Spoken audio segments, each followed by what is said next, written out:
God's not pleased. So he says, number one, what are we supposed to do? When I'm asking God, what are we supposed to do? What do you want, God? What do you want us to do? Number one, he says, seek good and not evil so that you will live. He says that. Seek God, turn to God, and not to the people and prophets and places on earth that entice us. Those entities draw us away from God. And God is saying that is not good. Seeking people and prophets and places will jack you up, will take you away from God, and therefore out of hearing range of what God wants us to do. God says then, number one, seek God. Seek God. And then God says, number two, stop yearning for the rapture. People are always talking about by and by. They're always talking about what it's going to be like when they die. God says, would you live in today? Would you please live in today? He says, stop yearning for the rapture. You ever hear people talk about how they're saved and they just want to be in the rapture? God says, if you don't get it right here on earth, there's not going to be a rapture for you. Let me say it again. If you don't get it right on earth, then there's not going to be a rapture for you. You know, that's like when I was young, I played piano. And you have to practice forever. And my music teacher would say, if you don't get it right at home, don't think you're going to get it right on the stage.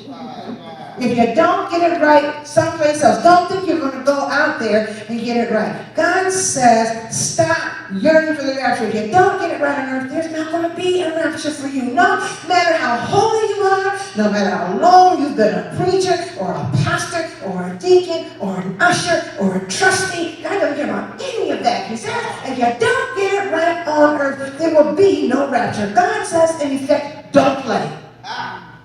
He says, and he says this in the scriptures, I despise your religious festivals. Your assemblies are a stench to me. Even though you bring me burnt offerings and grain offerings, I will not accept them. Though you bring choice fellowship offerings, I will have no regard for them. Away with the noise of your songs. I will not listen to the music of your harps. I'm not saying that that's in the book of Amos. God says, number two, to stop yearning for the rapture. Stop getting caught up in your worship services, good though they might be, but not sufficient to make you turn toward God. God says, don't play. As the people are killed by police, don't play. As the number of poor people increase, don't play. As more and more people are put into prison, don't play. As more and more children don't have enough to eat, don't play. As more and more political systems keep on doing what they are doing to create and maintain a permanent underclass, don't play. Don't act like you know me, God says, and get outside and embarrass me. Don't play. So, God wants us to seek God. And then number two, he wants us to be real on our walk. And doing those things will make the third requirement of God a little easier. Because this is what God wants us to do. And he says, seek justice. You know, God likes it when we feed the hungry, we give them socks and all that kind of stuff. That's good. Those are the mercy offerings. The real work of God's people is the justice work.